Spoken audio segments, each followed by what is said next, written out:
Welcome to the program, everyone. I'm Brian Craig, always joined by my wife and co-host Kathy. This is the Brian Craig Show podcast. And, of course, the Brian Craig Show podcast is brought to you by Tom Laporta at Laporta Contracting and Roofing, who will never sell you a roof you do not need. All right, we got a lot to cover. The Tim Walz, J.D. Vance debate, okay, is coming up. And, you know, the thing about this debate, there's only one vice presidential debate ever, right? This debate, J.D. Vance has such high expectations for him to destroy Tim Walz. The expectations for Tim Walz are less than zero. There were less than zero expectations for Tim Walz. And this is probably going to be the most watched vice presidential debate in a long time. Certainly, I would imagine, even though I don't remember it at all for some reason, but I imagine there was a lot of excitement around the Sarah Palin debate with Joe Biden. There was. But I don't have a single memory of that debate. I remember it. It was uneventful. Yeah. If it was not. It was very civil. It was very civil, actually. If there was anything about it that was eventful, we'd be seeing it in the news right now. I haven't seen any clips on television or on Twitter or anything. But vice presidential debates, people say, oh, you know, you can't even remember them. They're no big deal. In the long term, they're no big deal.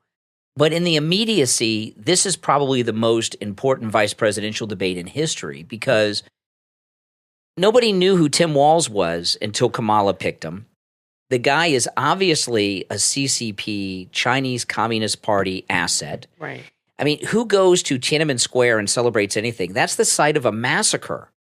And I point this out to people every time I mention this because Tiananmen Square is a long time ago. A lot of people don't remember it very well. And I followed it because I have an uncle who's a college professor. And he's a left-wing commie. I mean, you know. He probably knows Tim Walz. He might. And my uncle, he's one of those people, he thinks he's smarter than everybody else in the family. Yeah, like all liberals. He's too smart to even talk to us. And he was in Tiananmen Square during the events, during the uprising. And they were probably there together, maybe. Yeah, and he was teaching college in Beijing at the time. Is your uncle Tim Walz?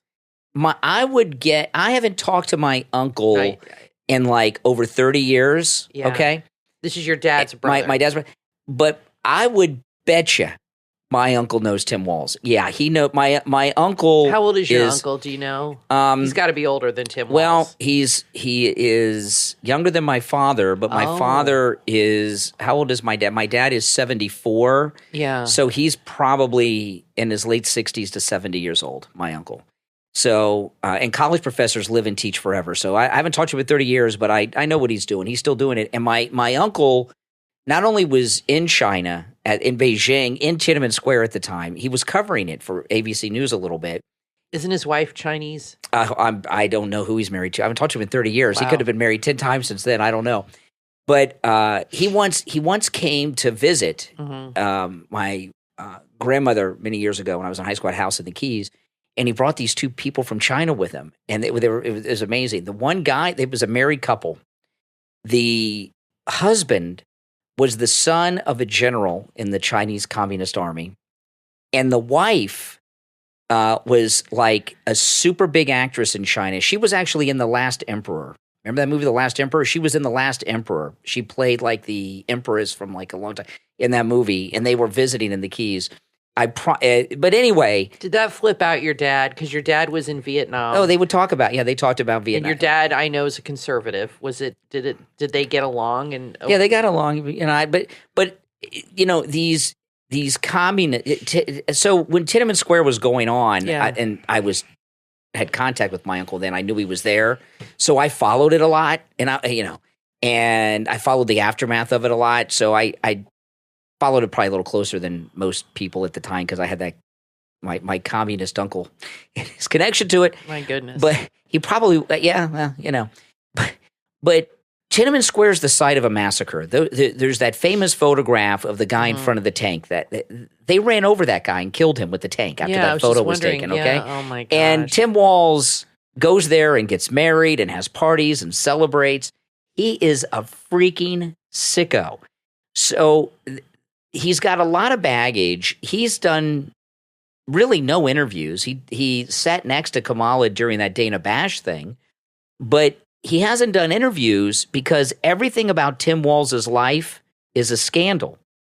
He has more scandals than Joe Biden and Hunter Biden combined. This guy, there's not a moment in Tim Walz's life that is not scandalous. And for him to be debating JD Vance with this stolen valor thing, and JD Vance was actually there, it's going to be it's insane. You know what it's like? It's like stolen valor is worse than being a draft dodger. Stolen valor in this country is like you never come back from stolen valor. Right. There are organizations that do nothing but expose stolen valor people. So even when Kamala and Tim Walz lose, and they will lose, we'll talk about some of the polls later, he's done. He's done. He may find himself, I don't know what kind of process they have to recall up there in Minnesota. These stolen valor people have been after him for years, and now that they have this national movement behind them, they're not going to stop when they lose the election. So anyway, Tim Walz, there's been several reports that he's just in a complete panic over this debate with J.D. Vance because he's been going around doing this stolen valor, and J.D. Vance is the real deal. And if you watch J.D. Vance and any of his exchanges with top media people, like on Meet the Press and everything, they come after him with some hardcore stuff, and he fillets them. I have seen very few people that are as skillful as J.D. Vance is when he's going up against these liberal media people. And this vice presidential debate is going to be on CBS. CBS announced that they are not going to fact check either candidate, that the candidates are going to fact check each other. So that's saying, Tim Walz, you're on your own. He has no protection like Kamala in that ABC debate. What do you think that's about? Everyone knows Trump is winning. And so these people going out on limbs trying to protect the Kamala and Tim Walz, it's over, especially after that blowback David Muir got. Well, I think from the last debate. Also, there's a factor that he's indefensible. Tim Walz, I don't think CNN wants to be defending CBS. It's CBS. CBS wants to be defending somebody who has stolen valor. No, they don't want to be there defending this guy. So they're probably like, well, how are we going to defend this guy? How are we going to? You can't. And then somebody made the decision, well, let him defend himself. We'll just stay out of it. And I think there's a part of that too. That's how the debate should be, by the way. The commentators should let them fight it out amongst themselves. What is with him with the waving of the hands and the jumping around and the kicking? And, he came right out of the gate. His first thing he said was Trump and J.D. Vance were weird. And I said to you, that is total projection. I said, I promise you, this guy's been called weird his whole life. And he's, because that's a strange word to use to describe politicians. I've never heard somebody use that word in that way. And I said, that's a word he's very familiar with. He's probably heard it his whole life from the time he was a kid. You're weird. You're a strange one. You're a weird one. Yeah. So that was his first reaction. They're weird. Like he's 10 years old or something. And then he goes out. Him and Kamala are just juvenile. They're just juvenile. It's like they've grown up bodies, but they're like 10 years old. He walks weird too. Like he comes out and he walks like ding dong doom doom side to side. Well, that's what I mean. He and stomps his feet when he comes out. It's very weird. He walks and acts like a 10-year-old boy who's all excited that he's, you know what I mean, getting all this attention. You know what I think it is? She just giggles nonstop. I think, well, he's obviously very strange, but weird. He was unknown, and now he's like famous. He got Secret Service. He's out on stage, and I think that the fame has just gone to his. So CNN, a reporter on CNN, I'm going to play this clip. Tim Walz was at a Democrat fundraiser. It was a private fundraiser, and it leaked out. He shared how he was going to handle the debate at this fundraiser. He was bragging. And not only did it leak out, it was reported by CNN. Listen. even last week, I was in New York at a fundraiser that Tim Walz was doing at an apartment there, and he said, after I left the room, I heard he said to someone who asked, how's debate prep going? He said, look, I was trained as a teacher. As a teacher, we're trained to answer the questions. We tell our students to answer the questions. That's not what this is. So Walz really trying to fit himself into this somewhat awkward always thing of a nationally televised debate. Okay, so what that means is he's not going to answer any questions. So if he's asked something, he's not going to answer it. I don't know how that's going to work out. He's going to, what do they call it, pivot and talk about something else. That's not going to fly. Go over. J.D. Vance, I have watched J.D. Vance in maybe 8 to 10 different hostile situations with reporters, sometimes like the Sunday shows and sometimes at press conferences. Mm-hmm. And I've never, no matter what they've asked him, I've never seen him not be able to take the question, answer it, and then turn it around on the person that asked him the question. No, he could do a master class. Well, J.D. Vance the media is one of the most brilliant people alive. He grew up the poorest of the poor white trash that an American can be. Now he's worth millions of dollars, and he's going to be the second MAGA president in 2028. Yeah. And he went to the Ivy Leagues. He didn't get in the Ivy Leagues because he's a legacy like George W. Bush, right? No. He was like half illiterate. He got in like on merit, on SAT scores, and he is very smart. And he's not like one of those dorky smart guys that's all in the books. He's very confident, and he knows how to debate. I don't know. They used to say Ted Cruz was like in the debate club in college. I never saw any great debate skills from him. No, I didn't think he was. He's got a lot of special. book smarts. JD, we've never really seen JD debate anybody. I've seen with reporters that are going after him. No, and he's but has he ever been forth. in a debate? I'm sure in the Senate. Oh, yeah, when he was running for but I didn't watch it. Senate, he was. I didn't watch it. I saw some clips. He did pretty well. But the debate overall, Trump and J.D. Vance are winning. They're in Real Clear Politics. The latest poll now gives Pennsylvania to Trump. Yeah. Okay, the Trafalgar poll.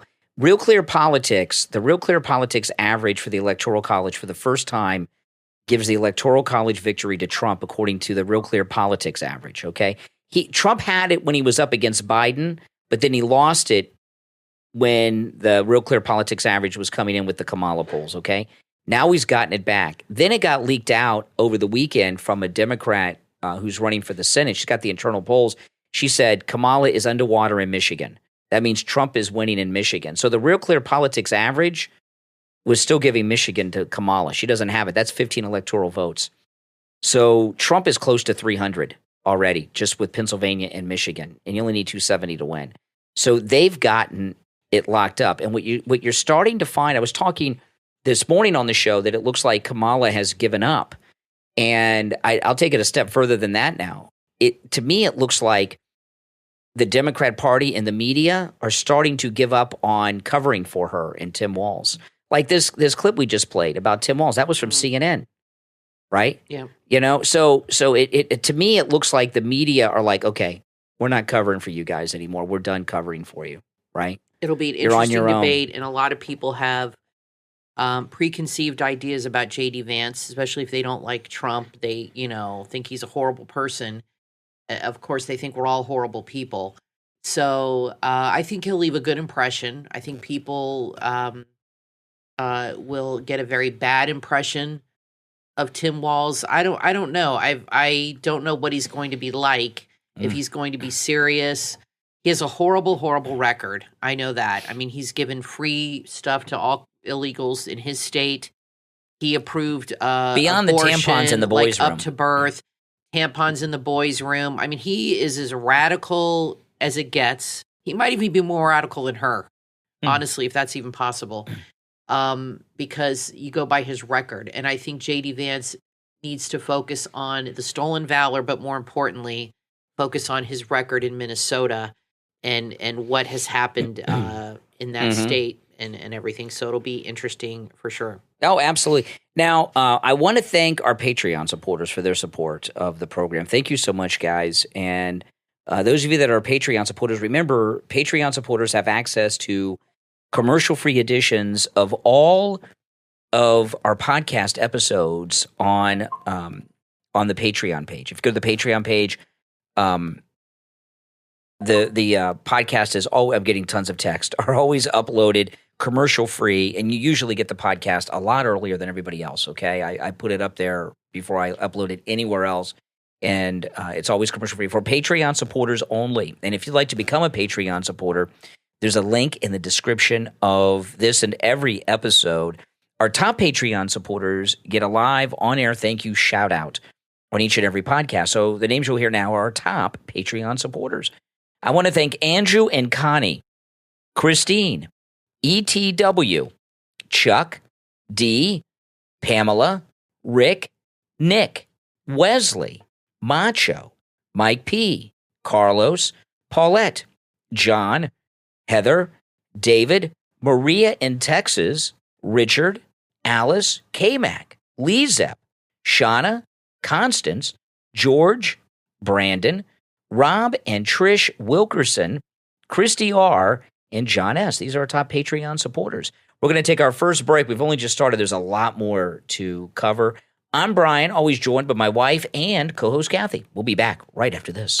Have you dreamed of having your very own tropical paradise in your backyard? One that's filled with delicious, homegrown fruit. Look no further than Java Green Trees on Etsy.com. Java Green Trees on Etsy specialize in bringing the orchard to your doorstep. They carry a variety of fruit trees like mango, avocado, sugar apple, oranges, guava, longans, and many more. They offer free shipping on every single order, too. Imagine this, picking a fresh, juicy mango or enjoying the goodness of your very own avocados right in your home. At Java Green Trees, they make it easy for you to grow your own tropical oasis, no matter where you live. Visit the shop right now online at javaGreenTrees.etsy.com and order your fruit trees right now. That's javaGreenTrees.etsy.com. Order today and start growing your own tropical fruits tomorrow. javaGreenTrees.etsy.com. Bringing nature's finest fruits to your backyard with free shipping. javaGreenTrees.etsy.com. This Halloween, the scariest monsters are the humankind. From director Ethan Henry comes the new film Severance Mountain. It's the perfect date night thriller. In Severance Mountain, after a tragic loss, two friends go on a camping trip to the remote Adirondacks. But when a body is found on the mountain, they realize they're not alone. As Sarah and Toby try to reconnect, they find themselves in a nightmare. Every step deeper into the forest leads them closer to an unknown killer. A police sergeant knows something is hunting the tourist, but can Sarge stop it before it's too late? This Halloween, find out who or what is waiting in the woods. Severance Mountain is available right now on Amazon, Apple TV, iTunes, and Google Play. Don't get lost in the woods. Severance Mountain, where survival is the only option. It's the MyPillow blowout sale of all time. Get the MyPillow that started it all for just $14.95 with the promo code KANE, K-A-N-E, at checkout. It's made in the USA and comes with a 10-year warranty. Don't wait. Order yours right now. Go to mypillow.com/Kane. That's mypillow.com/Kane and use the promo code KANE, K-A-N-E, at checkout. You are listening to The Brian Craig Show podcast, broadcasting from sunny South Florida. Brian is joined by his wife and co-host, Kathy. Follow Brian on social media at BrianCraigShow.com. And now, Brian and Kathy. Welcome back, everyone. I'm Brian Craig, always joined by my wife and co-host Kathy. You know, talking about how the media are done covering for Kamala and Tim Walz. Here's another clip from CNN. I just found this during the break. I would have played it in the first segment. They're talking about Tim Walz's record as governor, right? And this is CNN. As people are introduced to Tim Walz and understand that this guy is for free health care, free college tuition, he's given driver's licenses to illegals. Thousands, as we have now learned from ICE, are rapists and murderers who are in this country. He wants an open border just like Kamala Harris. These two are both soft on crime and soft on the border. See, that's his CCP connection. See, this border thing that's going on is part of China's attack on America. They have a lot to do with it. And for him to want to give free health care and college tuition to illegals when Americans sometimes will mortgage their house to pay for their kids' college. right? And you see I think this hurricane stuff is really going to hurt them. Trump's in Valdosta today. He wanted to go to North Carolina, but he said because of the roads and everything and because of the security, he wouldn't be able to do it. So he's meeting Franklin Graham, and I'm going to make a donation to Samaritan's Purse, so I hope you guys can do that. They are literally on the ground. They're giving out supplies in North Carolina and Georgia. And it's funny because they asked him if he had talked to Biden, and he said no, he's probably asleep. And apparently they're having a hard time getting Biden to do anything. He did say yesterday he was on the phone for 2 hours. Yeah, but then he said talking to people. But then Biden said, "We've given them all we're giving them. Yeah. They're not getting anything else from the government." They're not going to. That's right. That's what he said. Somebody asked nothing him, else. "Are you going to give any more?" He said, "No, they're not getting any more." Yeah. These towns like Boone, North Carolina. I've been to Boone twice. I went to summer camp there when I was a kid, and then I went in college with some friends for a weekend. It's beautiful there. But there's like one road in, one road out. It's a beautiful town, and the town is like in a valley, surrounded by mountains. And that's how a lot of these towns are up in North Carolina. It's just beautiful there. So when the rain comes down, it fills in. It's like a lake, and these people are trapped. I've seen video last night. I was watching the Fox News app, and I was watching on Twitter, and people were posting videos from Walmart. Walmart there in Boone is the store. Has 4 feet of water in the entire store. I mean, you know how big Walmart is. So there's people that are trapped because, and I know they're going to blame climate change and all this stuff. Hurricanes have been around forever. Always, okay? we've always had hurricanes. The problem is, here's 2 things. When you live in certain parts of the country or the world where it's beautiful and you have nature around you, these things can happen, We're living in, if you're living in the woods or in the mountains or on the coast or anywhere like where you're in a valley or anything, or you live in California, these natural disasters do occur. Rarely, but they do occur. And it's unfortunate, but that's the way it is. And I'm not blaming people that live there. I'm just saying that happens. Also, all these bridges went out. Well, why is that? Because our infrastructure sucks. A bridge should be made. If you look at some of these bridges that have gone out, they're really not well made. You could tell. And the water comes in and just takes the bridge with it. There's a major infrastructure problem. And I know our governor, Tim Scott, after Wilma came, we had 2 bad hurricanes in a row about 15 years ago or maybe 10 years ago. And he put into place a lot of plans to protect Floridians from storms. He replaced all the electrical poles. He did clip down trees. All kinds of stuff was going on for years to prepare for the next big storm. So what needs to happen is they need to get some better infrastructure, but this will never occur under Democrats, into these towns where they live in a valley or where they live where there can be flash floods, where there is a way to get out. The main problem is these people are trapped. Now, I don't think they were given a warning that this was coming, but, they knew the storm was a Category 4. Did the governor warn them? Was there an evacuation notice? If a hurricane comes here, we have evacuation zones, and we have 3 days, 4 days notice. This is going to be a floor. Well, we're we're in Hurricane Alley, how does it work? North Carolina is not a normal hurricane place. They do get flash floods. Yeah. There. This they called as a once in a lifetime storm. So I'm wondering if they had any warning at all, if anybody evacuated, or if they just thought, it's just going to be a really bad rainstorm. I mean, you wouldn't think that a hurricane would cause so much destruction in the mountains. I mean, you know what I mean? It's very, very unusual. Well, if but don't you agree on the infrastructure that they need to build things better for people to get out and build homes they're spending better? I bet you they have no problems with the bridges in Ukraine. Yeah. I feel so bad for those people. If North Carolina was filled with illegal Haitians and Venezuelans, then Biden and Kamala would be there helping. But they're Americans, so they don't care. The thing about North Carolina, I've driven through North Carolina more times than I can remember. Because when you're in Florida, you drive up north, you go through North Carolina. Yeah, you do on the east. I've never driven through North Carolina during the winter. It's always been during the summer, right? And it's just hill after hill. I hate driving through North Carolina. Yeah, very mountainous. Here in Florida, we're flat. We have no hills really, and it's just. And I always wonder, what is it like in the wintertime and all of this stuff? It's got to be a nightmare. I would hate it. But when I saw Biden say, a reporter said, "Well, you going to give me anything?" He said, "No, that's it. They're not getting anything else." He says we planned this in advance, and this is what they get. Now, I want to play this. This is very disturbing. This is from MSNBC. MSNBC did a segment today on kids of January 6 protesters. And this is what I'm about to tell you is not anybody who sees this has this thought. What they've done is they've turned these millennials. Gen Z seems all right. Charlie Kirk's been doing good with the Gen Z. Gen Z seems to be like very conservative, very MAGA. But the millennials are like the Hitler Youth. Okay? Listen to this is really frightening. This is MSNBC. They're interviewing kids of January 6 protesters.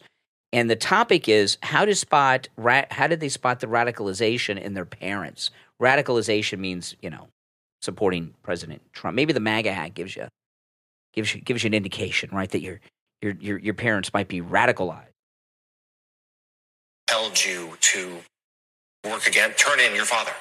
Well, the tip actually came in from before January 6th. My dad was getting way more radicalized as time went on, following Trump and isolating himself more and more, and it was terrifying. What were some of the signs you saw? Oh my God. He's watching all sorts of media that was terrifying. He isolated himself to... What does that mean? I don't believe a word like this Fox kid's News, saying. Terrifying media? What does that mean? Fox News? Yeah, Newsmax? I don't believe a word this kid's saying. This kid's a monster. Groups that were far-right, radical, and he was growing more and more violent, not to just the family, but to the people around him, and it scared me. And then when you saw it January 6th, how soon after did you realize your father was involved that you had to act further? It was while they were pointing guns at the doors of the house. You saw him there? He was texting my mom and FaceTiming her, and it was delusional. And did you have any hesitation about going further? I mean, he is your father, but as you say, you saw him there with guns, and prosecutors said he lit the match of January 6th. Of course. It was the hardest decision I've ever made, and it continues to haunt me to this day. But, I don't regret it, and I still feel for him and my family. So, Stephen... Okay, and apparently there's some Broadway show called Fatherland that has something to do with this. I don't know if this punk wrote the play. What does he mean when he said he was pointing guns at the house and he was FaceTiming his mother? Yeah, that's what I was going to talk about. There were no here. guns at the January 6th. The only people that had guns were the police, and the only one that used one was the police officer that killed Ashley Babbitt. There were no January 6 protesters with guns. There were no January 6 protesters arrested with weapons, with guns. And this kid here's laughing at it. When you talk about the Hitler Youth, what they were about was reporting their parents. Right. And this millennial punk, like BTK and the Unabomber were turned in by family members, right? Yeah, his brother. The Unabomber's brother turned him in, and BTK's daughter turned him in. Yeah. But you're talking about a terrorist and a serial killer. Right. Okay, domestic. Well, they killed people. They were murdering people, and BTK was murdering people for decades, and Unabomber is a terrorist and a serial killer, right? And they were continuing on doing this. I don't think I would turn in my parents if they were serial killers or were domestic terrorists, but I don't think I would turn them in because they were wearing a MAGA hat in D.C. Well, this kid looks like, by his age, like when J6 happened, like he was in college. It's hard to tell. And I promise you, some teacher influenced his decision. Oh, yeah. He's been probably went to radicalized. some professor or teacher. Somebody influenced It could even be high that. school these days, Kathy. Maybe. But just going to a protest, he's turning his father in for going to a protest, basically. And meanwhile, this kid's probably been in he's probably a member of Antifa. It sounds like the kid's making a living out of having turned his dad in. I mean, to turn in your father, it sounds like he hated his father, and this was just his way of getting back at him. Maybe they didn't get along, and he saw his opportunity. But I got to tell you, if that was my kid, first of all, I'd be heartbroken. And I don't know where you go from there, but then to go on TV and talk about it, they're really, to me, the fact that they're bringing up the January 6th stuff and rehashing this, and they're doing this thing in the media, it's really weird, where they're talking to children. I've never seen that before. Like CNN interviewed a bunch of 10-year-olds, and now they're interviewing children of January 6 people. What is this about? It's really weird. And they're desperate. They're bringing in, they're really trying to give the impression again that Trump is violent, that MAGA is violent. And what really freaked them out yesterday is I think Trump's Catholic, but No, he's not Catholic. Well, his wife is. Melania's Catholic? They Yeah. go to like an Episcopal church. The Bethesda by the Sea is Episcopal. That's just where they got married. I don't know if that's, well, anyway. Yeah, Bethesda by the Sea where they got married is Episcopal. Episcopal churches do acknowledge saints. Yes. Anyway, okay. I grew up in an Episcopal church, St. Benedict's, and we had a statue of St. Benedict with candles and stuff. So it's basically like Catholicism without the Pope. Yeah. So yesterday, Trump tweeted this prayer to St. Michael the Archangel, and this is like an official prayer that a priest or somebody, I Googled it, had, I'm not a cradle Catholic, so I don't know everything about the Catholic Church. And it says, St. Michael the Archangel, defend us in battle, be our defense against the wickedness and snares of the devil. May God rebuke him, we humbly pray, and do thou, O Prince of the heavenly host, by the power of God, cast into hell Satan and all the evil spirits who prowl about the world, seeking the ruin of souls. Amen. So Trump tweeted that yesterday, and that has had the left on Twitter in an absolute uproar. They're saying that that's like a call to violence because he's asking an archangel to cast people into hell. I thought they were atheists. I mean, I thought they don't believe in God and they don't believe in archangels. So why does that bother them so much? I mean, they're really starting to push this violent rhetoric. This liberal professor, I think it was the University of Kentucky, said today that the hurricane hit North Carolina as God's wrath against MAGA people. Yeah, it was Kentucky. Yeah. The thing is, not Florida is a MAGA country, right? But not everybody in Florida is MAGA. There's a lot of Democrats here. And by the way, just because somebody is of a different political belief than you doesn't mean they should get hit by disasters. But you're right. All of a sudden, these atheist Democrats are talking about God and God's wrath and praising God. All of a sudden they found Christianity. Yeah, it's interesting. So C-SPAN interviewed Trump in Georgia. He said the governor's doing a very good job. He's having a hard time getting Biden on the phone. The federal government is not being responsive. The vice president, she's out someplace campaigning, looking for money. I mean, it's very interesting.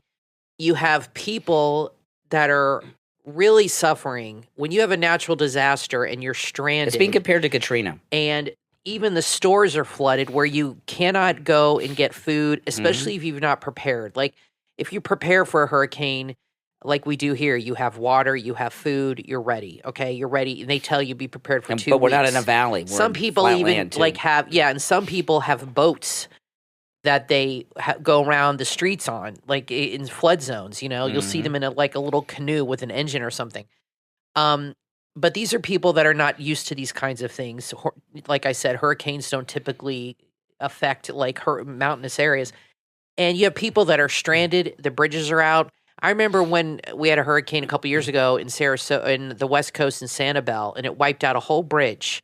There was a little island that one bridge led out to from the mainland, and that bridge was wiped out, or it was not wiped out, but covered in water. And Ron DeSantis had Publix trucks. Publix is the grocery store, going to those people within 48 hours, taking them food, supplies, everything. He's a good governor. He really should be the head of FEMA. He really knows how to handle hurricane and natural disasters. He's very good at it. That's really, I think, his calling. Because he grew up in Florida. We have lots of hurricanes. These governors in other places, I don't know if they know what to do, but Biden and Harris, if they were real leaders, okay, they would. Why hasn't she called the governor of North Carolina or Kemp?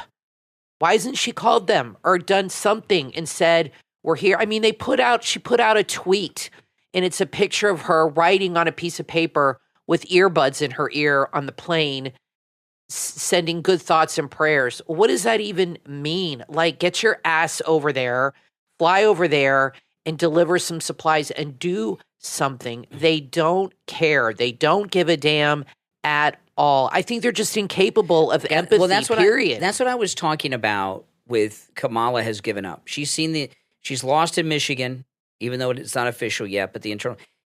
I think she just doesn't care, Brian. I think she doesn't. I really just think she she's care. Never cared, but sometimes she would pretend to care about things for political purposes. Now she knows she's losing. She's seen the internals. It's over.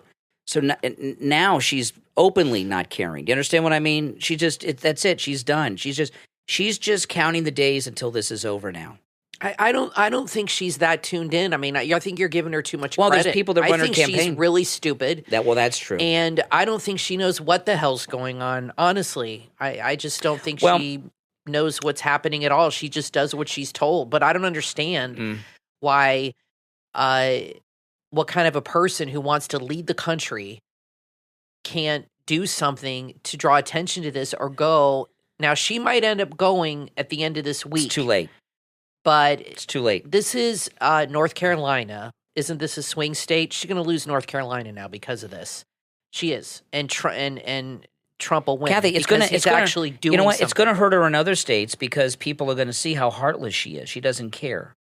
So, and plus, the area that was really impacted is the northwestern area. Yeah. And somebody put up the electoral map, and that's all red. It's all MAGA people there.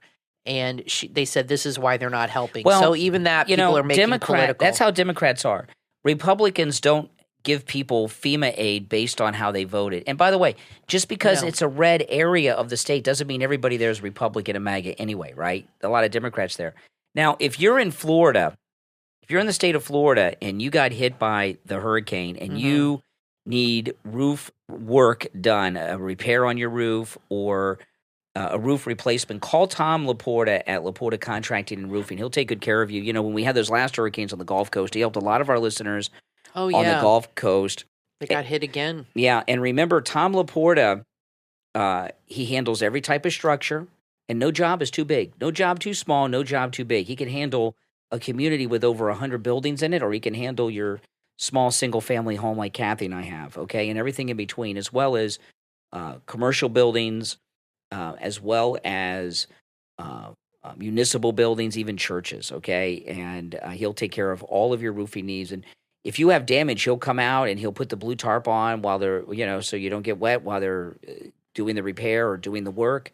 And because he's a contractor, not just a roofer, he can deal directly with your insurance company on the cost of the repair or the replacement, so it'll get done a lot faster. So give him a call. This number rings directly to Tom Laporta's cell phone. 954-604-4602. 954-604-4602. That's 954-604-4602 for Tom Laporta at Laporta Contracting and Roofing. I'm Brian Craig, always joined by my wife and co-host Kathy. We'll take our last break and be right back. Don't go anywhere. Do you have high blood pressure? Are you concerned about having a heart attack, a stroke, aorta, or other cardiac concerns? If you said yes to any of these, you need to buy the book Miracle Man, Beating the Odds, Cheating Death from author Scott Pribble. This true story revolves around the author's late-night onset of emergency aortic dissection. After 26 years of various prescribed drugs not lowering his blood pressure, he had emergency surgery at 2 a.m. and was given 15 minutes to live. He survived and wrote Miracle Man, Beating the Odds, Cheating Death to help people worldwide avoid this injury, which happens far more than people realize. Pills aren't enough. Author Scott Pribble's book has received critical acclaim for its easy-to-read format, the surgical and medical records he includes, and the inspiration readers will feel, as well as the motivation and the suggestion the author makes to show the book to your doctors so you can avoid this life-threatening injury. John Ritter, Alan Thicke, Bill Paxton, Lucille Ball, and even Albert Einstein all died from aortic dissection, most within 2 to 3 hours. Miracle Man Beating the Odds Cheating Death is only $7.99 and is available on Amazon. It can also be ordered from your local bookstore. Is your heart health and life worth $7.99? This is an urgent book to buy to help you avoid disaster. Author Scott Pribble wound up disabled the last 16 years and is spreading his message worldwide. Help yourself and help your family now. You can also visit his website, scottpribble.com. That's PRIBYL. And one more thing, please share his website with your friends, your coworkers, your family, and your neighbors. Don't be a statistic. Live your better life. Please order today. Again, the book is available on scottpribble.com and Amazon.com, as well as your local book retailer. Do your heart a favor. Order today. You can also email the author at scottspribble@gmail.com. Help yourself and anyone you know, as about 45 to 50% of Americans have heart disease and don't know it. Buy the book today, now, if you have time. Miracle Man, Beating the Odds, Cheating Death, from author Scott Pribble, on Amazon and scottpribble.com. You are listening to the Brian Craig Show podcast, broadcasting from sunny South Florida. Brian is joined by his wife and co-host, Kathy. Follow Brian on social media at briancraigshow.com. And now, Brian and Kathy. Welcome back, everyone. I'm Brian, always joined by my wife and co-host Kathy. We just watched, during the break, President Trump. He had a press conference with Franklin Graham in North Carolina. You know, President Trump, he donated $25 million to the relief there, and then he came to North Carolina with truckloads of relief. Georgia. Georgia. Yeah, with Georgia, with truckloads of supplies. And he wanted to go to North Carolina, but he couldn't get in there because of the damage. Yeah. And Kamala Harris has just totally abandoned Georgia and North Carolina, and Georgia's been in Trump's camp for a while, but it's been closed. That's going to change. And during the press conference, I went over the North Carolina polls, right, that Kamala Harris has completely abandoned during the hurricane, right, in this aftermath. And it's really dead even. And now these polls, of course, are before the hurricane neglect of Kamala Harris, okay? But overall, the average of all the polls, Trump is winning, okay, 48.4 to 48.2. So he's only 0.2, 0.2 ahead in the latest poll average. And if you go through the polls, they're pretty neck and neck in North Carolina. That's obviously going to change with this. People are going to have to be pissed. I mean, you watch Trump today in Georgia. He looks like the president, doesn't he? I think he's not even in office right now. Yeah, no, I hope those people get the relief they need, and I don't know what Kamala's doing at all. She has no leadership skills or attributes. Neither does Biden. I really don't understand She's her worse appeal. than Biden, Kathy. She's worse than Biden. She's worse, and Tim Walz is even worse than her. It just gets worse. It's like a nightmare that won't end. But my thinking is most people that support her just hate Trump. They're just hating Trump, like Bill Maher. I don't think he likes Kamala. I think he knows she's an imbecile, but he hates Trump more than he dislikes her, and that's just the dumbest reason to decide who to vote for this country. But regardless of that, you can't control what people do. But I think Trump is really doing a good deed. And then Franklin Graham said a prayer for him and for the people and to protect Trump, keep him safe, which is very important. So good for him for delivering supplies. And like I said, I'm going to make a donation to the Samaritan's Purse today. So I would recommend, if you can, donate something to help, because they really need supplies and food, and they're getting it to them. They just need the money to... Mm-hmm. I think I was going to donate to the Red Cross, but I never see the Red Cross doing anything. I'm not saying they're bad, but here I always see Franklin Graham's organization actually there. Yeah. And if they're working with Trump, that's who's going to get my money. And, the polls, we were talking about the polls earlier. So Trump's ahead in Pennsylvania. It leaked out by accident in the Democratic internals that Trump's winning Michigan. And another poll came out on CNN today, union households. Kamala is 9 points ahead of Trump among union households, 9 points. But that's bad, okay? Because in 2020, Biden was up by 19. Right. Hillary was up by 12, and Bill Clinton was up by 30 points. But Kamala, I mean, she's only up 9. And I would imagine it's lower than that because a lot of these union people, that are with Trump, they're probably afraid to let people know. You know, there's something going with that port union. Yeah, there's kind of worried about that too. It's a little unrelated, and I didn't plan on talking about this, but it's just so weird. This Will Ferrell is doing this transgender Netflix documentary. So strange. Let me read this article for those that aren't familiar with it. He's got a friend who's trans or something. This is from the Daily Mail. I've been hearing about this for a while, and I'm not going to watch it. His wife should be concerned. I think it's really if weird. You started traveling the country with somebody who was trans and making documentaries and advocating for this person, I would be deeply worried. No, it's very strange. It is. It says here, this is in the Daily Mail. Will Ferrell has stoked fan controversy by admitting his new Netflix documentary about his transgender friend was purposefully released before the election. The Netflix documentary is titled Will and Harper.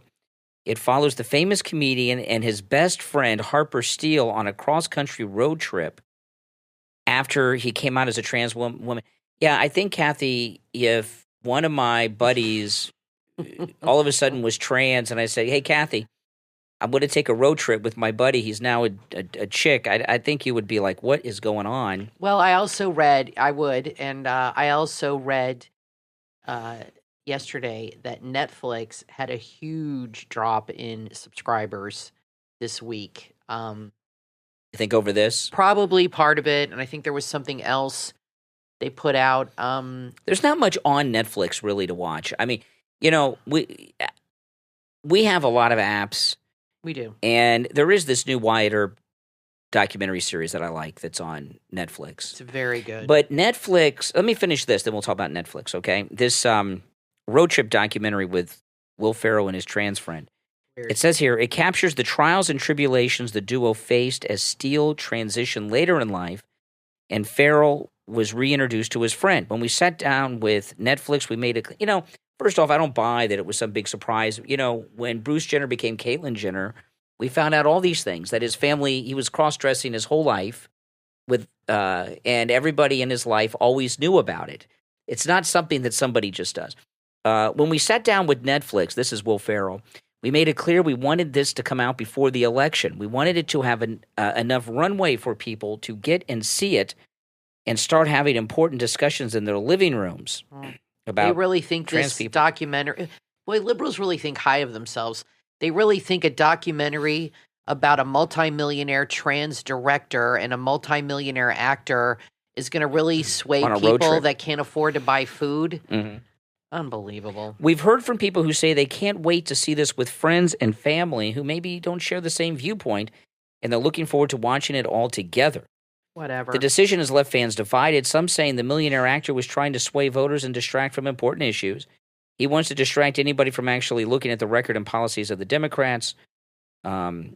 Rich enough to pay for his own propaganda. Exactly. It goes on and on.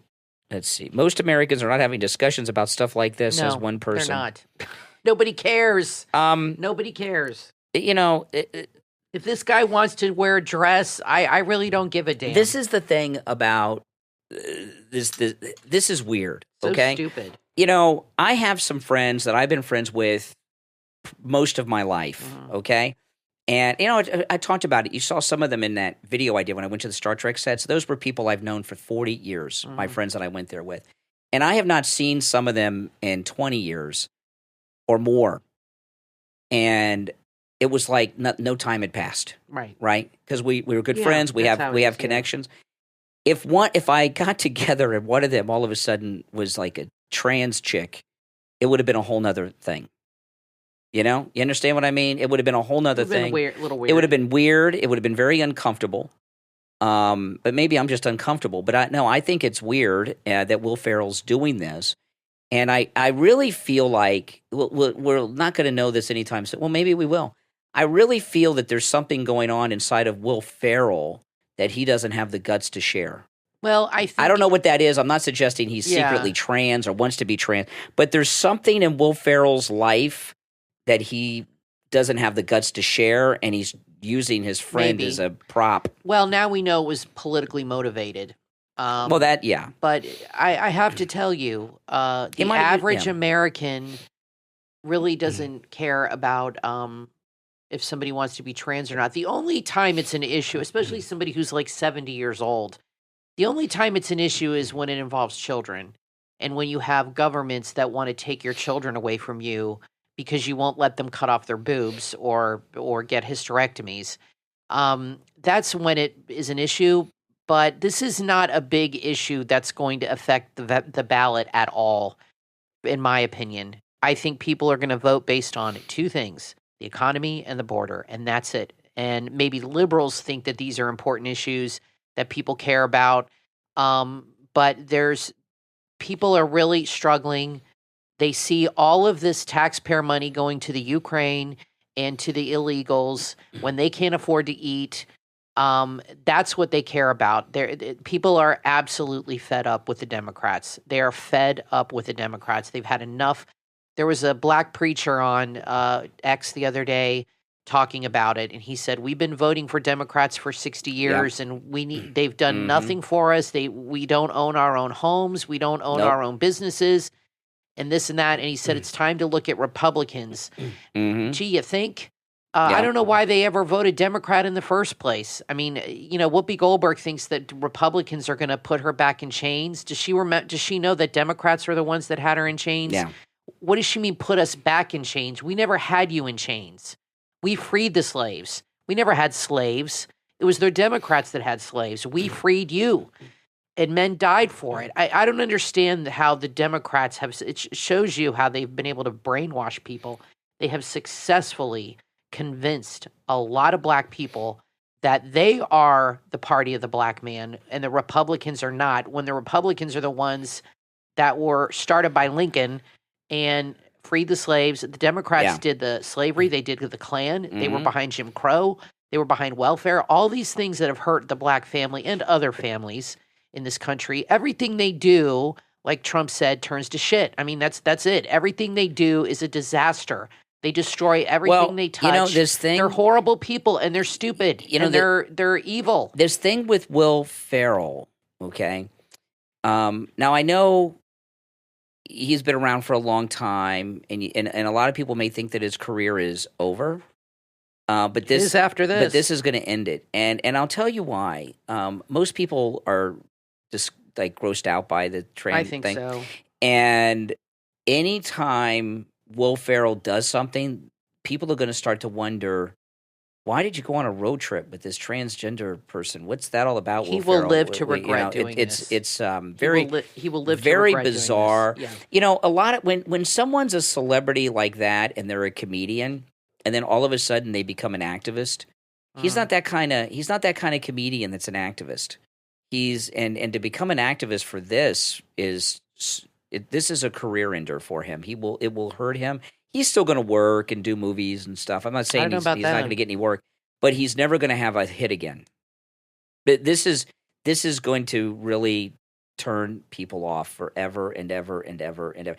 I've known people that because in the radio business, the radio business is part of the entertainment business. Okay, so in the entertainment business, there's always been more. Before it was like a fad, there always have been a lot of gays in the entertainment business, even before everybody was out like they are now. And I've known guys that I've worked with at radio stations that had wives and kids, and then at some point, when their kids grew up, they would come out, and all of a sudden they're gay. They were always gay. You knew a guy that his wife died, he started wearing her clothes. That's right. Yeah. Diane Arnold was his name. He changed his name to Diane Arnold. Live and let live. Yeah. I don't care. If you want to dress in women's clothes, like I said, the only time it's But don't tell us it's normal. No, it's not normal. And that's what they're trying to do. What they're trying to do is normalize that kind of behavior. But if you're straight and white and a Christian, that's you're violent. Yeah. You're a horrible person. And I think that has a lot to do with Trump's popularity, is because people are tired, especially young white men, of being villainized and being portrayed as being these horrible people. And I think Charlie Kirk has had a lot to do with that. He's like, look, you got to stand up for yourself, because these people, they're putting you in a box and they want to throw you away. And they said that Doug Emhoff is redefining masculinity. Okay. Yeah, as feminine. I mean, he's effeminate. I'm sorry. Him and Tim Walz they're very effeminate. I mean, is that the new man? They're trying to eliminate alpha males. They're girly men. Yeah, I don't like it personally. Well, this is the thing. It's weird. Okay. A lot of this craziness that's going on, like Doug Emhoff is the definition of masculinity now. I mean, he's very girly. When Trump is back, a lot of this will start to fade, because I hope what happens is the tone of the country is so directed by who the presidents are. And I know it doesn't seem that way, but if you look at Reagan and Clinton and Kennedy and Trump, who the president is has a big impact on the tone of things in the country. And when we have a man's man back in the White House and masculinity is back in the White House, because Joe Biden and Hunter are not manly men. They're degenerates. The problem they're degenerates. Is the media. They're like Johns. The media will just refuses to highlight anything positive about Trump or Trump supporters, no matter what. So I don't know how the tone can change. It might change for us, but the media is not going to let that tone change happen. They're going to continue with Trump's dangerous. He's violent. MAGA's violent. That's not going to end when Trump gets elected. No. It's going to keep going on. Then they'll go after J.D. Vance when he runs, and they'll go after anybody affiliated, because that's just what they do. I mean, they have a huge. They were upset because reportedly somebody had put up a gallows at J6. I don't know if that's true or not. Okay, that's not good. I don't know if they even did that or if that's just an urban legend. But meanwhile, they have a naked 60-foot Trump mannequin. Oh, the feds put it on. They have a naked Trump like doll, or what, I don't know how they made it, figure in Las Vegas, hanging basically by the neck, hanging there. He's standing, but he's got a thing around his neck. That's okay. And not only completely naked, it's anatomically correct. It's got like a penis and everything naked. This thing. Well, no, it's not anatomically correct, because the penis is really small. Does it look pretty big? No, well, it's a big balloon. It's a big balloon. He's got a big fat belly and like a tiny little thing. Anyway. I wasn't really paying much attention to that. I know. I look at those things. So it's not anatomically correct. It's just big and unflattering, and that's okay. This guy who's been shot at, who's had assassination attempts against him, who has countries out for his head. Yeah, you're right. It is small, Kathy. I just looked. Yeah, it's okay to put him in effigy hanging on a highway for everybody to see. That's okay. That's not violent. But people supposedly putting up gallows, which I don't believe. I never saw that or whatever. They're both bad. They're both bad. But there's a double standard here. I don't know who this guy is that put up the statue. It must be like it looks like it's in a parking lot. Kathy, what the guy did, it's hanging from a crane, and right, yeah, and it's hanging from a crane, so it looks like it's around his neck. What he's done is illegal. That's like a threat. I would think so, but is he going to get arrested? Is anything going to happen? He might. It looks like a threat to me. And with everything that's going on, he very well may get arrested, and he should. Listen, we're out of time for today, but we will be back next time. I'm Brian Craig, always joined by my wife and co-host Kathy. Thanks so much for listening, and we will talk to you next time.